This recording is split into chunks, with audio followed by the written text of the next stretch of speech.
Hello everyone, it's Angie here, and I am here to talk to you about sky overlays, specifically how to use the sky replacement tool in Photoshop.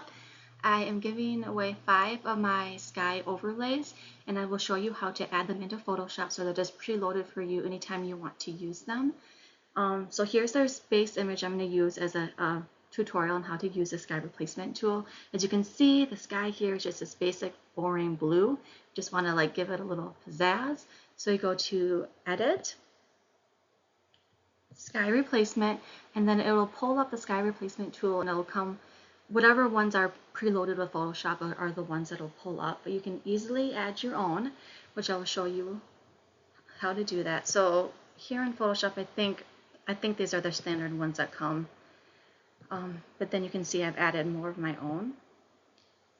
These are the 5 that I am giving away. And so just to add more, you can see here that you can go down here and you can create your own folder, or you can be in a folder that you've already created and then hit the plus button, and then it'll pull up all your files, find out where you have saved your overlays, and then just add them. So then once you have them preloaded, you can go ahead and just scan through all the different options to see which one you like the best.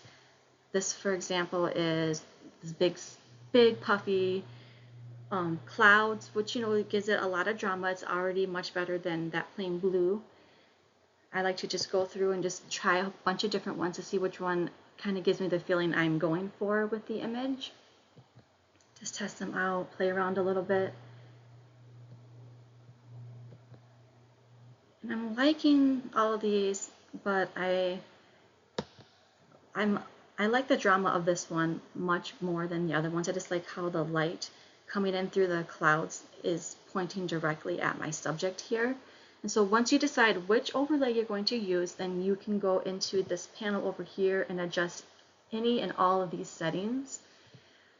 Sometimes it just depends on how much stuff is in your sky, like the subject here, and then like the things that are poking up from the things going into the sky. Depends on how much tweaking of the settings you'll need to do over here. This image doesn't have a lot where it's interfering with the sky, so I don't need to do as much, especially since she's a silhouette and it's just not affecting the details of her since she's black.